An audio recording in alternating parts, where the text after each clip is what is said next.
Hello, this is me again, and it's our second Teaching Hacks episode. As I said before, this is a very brief video with practical tips on how to do something meaningful and fun online. So today I'm going to answer to this question that comes from many educators, how you can do dictation online. By dictation, what we mean is not actual dictation, but it means like a spelling and meaning check of words, usually isolated words. So one thing you can do for your online lessons to check dictation is to deactivate the discussion between participants in the Zoom chat box. So you click on host only. If you go to chat, there are three tiny dots. You click on them and then you pick host only, which means that your students will not be able to talk to each other or to see each other's answers. So then you can say the words you want them to write, and they can write the words in the chat box. You're the only one who receives them. And if they're correct, what I did is I gave them points. So I said, okay, and I asked them to write down how many points they were getting each time. So if the word was spelled correctly, I would give them 1 point for each word. And I said, whoever reaches 10 points first is the winner. Now, what I did, because most of them had the words correct, for the last task, for the last word, it was not a word. I gave them a phrase, but it was jumbled, a jumbled sentence. So I sent it to them in the chat and I said, whoever gets the sentence correct and whoever is the fastest, so fastest and correct, will get 2 points, and this will be the winner. And of course, there was only one winner and they were very happy. One thing I do is I write their points next to their names. So if you look at the picture, you see next to their names the number of their points.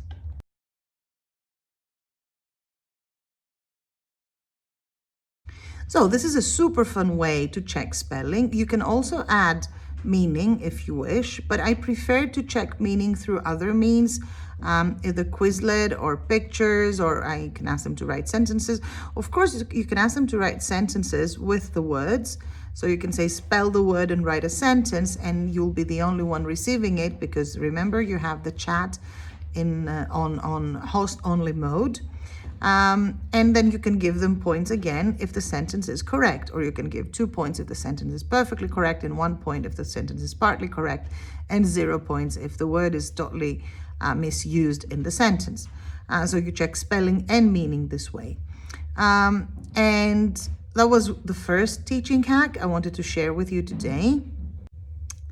The second teaching hack is slightly more grammatical, but it has to do again with jumbled sentences. So I was doing with one of my classes relative pronouns, relative clauses, and what I did to check their understanding was I was giving them jumbled sentences in the chat with relative pronouns, with an extra relative pronoun that was not correct in the context of the sentence. And I said again, whoever is ready, send it to me. And if it's correct, you're going to get this number of points. But the interesting thing here was that they had to pick the relative pronoun that was correct for the context of the sentence. And of course, unjumble the sentence and create a meaningful one. So this is what I call teaching grammar without teaching grammar, because they did not actually realize they were doing a grammar exercise. They were doing, in reality, a writing exercise. But in it, you could find vocabulary, grammar, and discourse and everything. So it was a very holistic task. But my point was to check their understanding of relative pronouns. Now, a good thing to do when you give them sentences is to write sentences about them. For example, I have a student, her name is Marily, and I would write something like, Marily is the girl who dances all the time. You jumble the sentence, you add which, and they have to recreate it with who instead of which.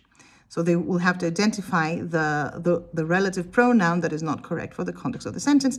But it's also about one of our classmates. So think about that. It's a true sentence. Mariela is a girl who dances all the time. And this also creates bonding and empathy, and we get to know each other better. So this is what I call a holistic task. Enjoy these teaching hacks and see you next week.